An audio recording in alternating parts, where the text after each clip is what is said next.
Hi. Hello. నమస్తే అందరికి. Welcome to my channel. ఇప్పుడు మనం చెప్పుకోబోతున్న story 'I mean love' episode 23.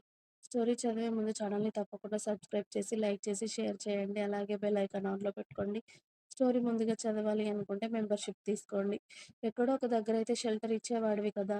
నీ దగ్గరికి తీసుకోకపోయినా కూడా. కాబట్టి నువ్వు కరుణించే వరకు అక్కడే ఉండేదాన్ని రాకీ అంది నందిని. చాలా మంచి పని చేశావు గానీ పట్టు అని ఆఖరి ముద్ద ఆమెకు తినిపించేసి రాకీ హ్యాండ్ వాష్ చేసుకొని వచ్చి మంత్రి గారు ఎలక్షన్స్ పని అప్పగించడంతో దాని గురించి మాట్లాడడానికి ఊర్లో ప్రజల దగ్గరికి వెళ్ళిపోయాడు రాకీ. రాకీ వెళ్ళగానే కాసేపు హాల్లోనే 10 నిమిషాల పాటు వాకింగ్ చేసి ఇక కడుపు నిండా తినిపించినందుకు నిద్ర వస్తూ ఉంటే నందిని మళ్ళీ తన రూమ్‌లోకి వెళ్ళింది. తను వెళ్ళగానే బెడ్ మీద మొబైల్ కనిపించడంతో ఇది రాకీదా ఏంటి అని చూసింది.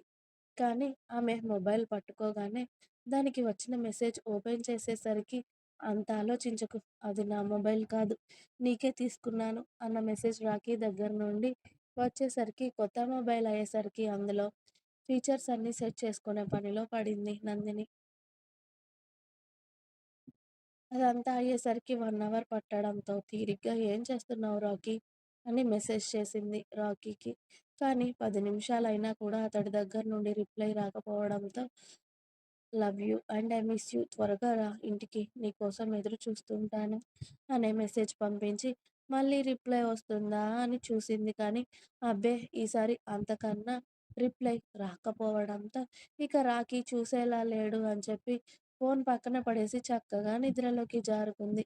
విశ్వరం నగర్ అనే ఊరికి చాలా కిలోమీటర్ల దూరంలో ఉన్న హైదరాబాద్ మహానగరంలో ఒక పెద్ద ఇల్లు. తీరిగ్గా మధ్యాహ్నం 12 గంటలకు లేచి ఫ్రెష్ అయ్యి, స్టైల్‌గా బ్లాక్‌లో రెడీ అయ్యి, భుజాల వరకు ఉన్న జుట్టుతో స్టైల్‌గా కిందికి దిగుతూ ఉంటాడు ఒక అబ్బాయి. వాళ్ళ మమ్మీ హాల్లోనే కనిపించడంతో, "మమ్మీ ఆకలిగా ఉంది" అని కొడుకు అనడం ఆలస్యం. "రా దీపు నీకోసమే చూస్తున్నాను నాన్న. ఇంత లేట్ అయిందేంటి నాన్న" అని దీపక్ వాళ్ళ అమ్మ నళిని కొడుకుని తీసుకొని డైనింగ్ టేబుల్ దగ్గర కూర్చోబెట్టి, "ఏం కావాలి నాన్న నీకు" అని అడిగింది గారంగా. "ఏం చేసావు మమ్మీ నువ్వు? నువ్వేం చేసినా పెట్టేయ్.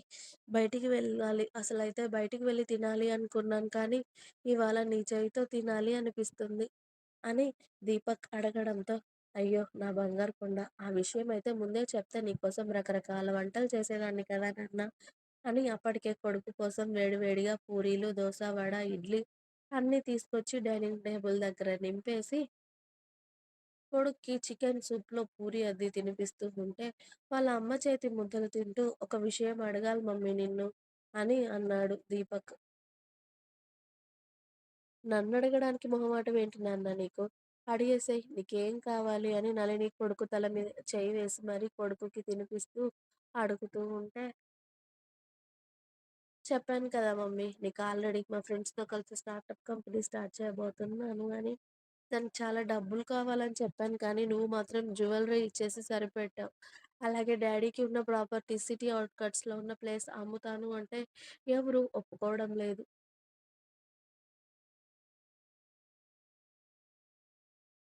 ఇలా అయితే ఎలా మమ్మీ" అని దీపక్ కోపంగా వాళ్ళ మమ్మీని అడుగుతూ ఉంటే, "ఆ ప్రాపర్టీస్ అన్నీ మన చేతుల్లోకి రావాలి అనే కదా నాన్న పెద్ద పథకం. ఆల్రెడీ ఆలోచించాం. అది ఎంత త్వరగా ఫలిస్తే అంత త్వరగా ఈ ప్రాపర్టీస్ డబ్బులు, అలాగే మీ డ్యాడీ చేతిలో ఉన్న డబ్బులు కూడా అన్నీ మన దగ్గరికి వచ్చేస్తాయి. మీ డ్యాడీ చేతుల్లో పని కూడా కాదు కదా నాన్న! ఒకవేళ మీ డ్యాడీ చేతుల్లో పని అయితే నువ్వింతలా అడగాలా? నువ్వు అడిగిన మరో నిమిషం మీ డ్యాడీ నీకేదైనా ఇచ్చేస్తాడు అని నీకు తెలియదా? కొన్ని రోజులు ఓపిక పట్టు నాన్న. మనం వేసే ఎత్తు ఫలిస్తే నువ్వు అనుకున్న దానికన్నా డబుల్ నీ చేతిలో పెడతాను డబ్బులు" అని కొడుకుకి హామీ ఇచ్చింది నళిని. ఇంకా ఉంది. మీకు నా స్టోరీస్ నచ్చినట్టయితే ప్లీజ్ లైక్ చేయండి, షేర్ చేయండి. అలాగే ఛానల్‌ని తప్పకుండా కొత్త వాళ్ళందరూ సబ్స్క్రైబ్ చేయండి. Please subscribe my channel. Thanks for watching my video. By by. Please like, share and subscribe.